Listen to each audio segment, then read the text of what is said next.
ഒടുവിൽ അധികൃതർ കണ്ണു തുറന്നു. തൃശൂർ കുന്നംകുളം പാതയിലെ മരണക്കുഴികൾ അടയ്ക്കുന്ന പ്രവൃത്തിക്ക് തുടക്കമായി. CCTV news impact. Thrissur Kunnamkulam റോഡിൽ യാത്രികർക്ക് ദുരിതമായി മാറിയ ഗർത്തങ്ങൾക്ക് സമാനമായ കുഴികൾ അടച്ചു തുടങ്ങി. റോഡിന്റെ നിർമ്മാണ ചുമതലയുള്ള KSTPയുടെ നേതൃത്വത്തിലാണ് താൽക്കാലികമായുള്ള കുഴിയടയ്ക്കൽ ആരംഭിച്ചിട്ടുള്ളത്.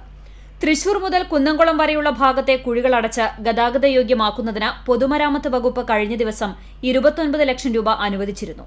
ഇതോടെയാണ് കുഴികൾ അടയ്ക്കുന്നതിനുള്ള നടപടികൾ ആരംഭിച്ചത്. ചൂണ്ടൽ മുതൽ മഴുവഞ്ചേരി വരെയുള്ള ഭാഗത്താണ് റോഡ് കൂടുതൽ തകർന്നിരുന്നത്. മാധ്യമങ്ങളിൽ വലിയ വാർത്തയായതോടെ AC മൊയ്തീൻ MLA നിയമസഭയിൽ സബ്മിഷൻ അവതരിപ്പിച്ചിരുന്നു. തുടർന്നാണ് കുഴികൾ അടയ്ക്കുന്നതിനുള്ള തുക അനുവദിച്ചത്. കുഴികളിൽ കോറി വേസ്റ്റ് ഇട്ടതിനു ശേഷം റോഡ് റോളർ ഉപയോഗിച്ച് അമർത്തുന്ന പ്രവൃത്തിയാണ് നടക്കുന്നത്. മഴ മാറി നിന്നാൽ അടുത്ത ദിവസങ്ങളിൽ ടാറിംഗ് നടത്തുന്നതിനാണ് KSTP ഉദ്ദേശിക്കുന്നത്. നിലവിൽ റോഡിന്റെ ഒരു വശം മാത്രമാണ് നിർമ്മാണ പ്രവൃത്തികൾ നടക്കുന്നത്.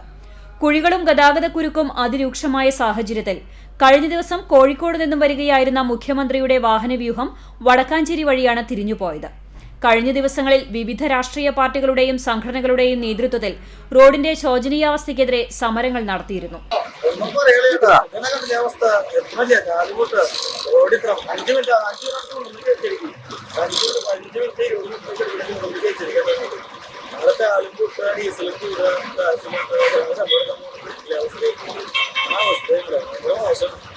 CCTV news Kecheri.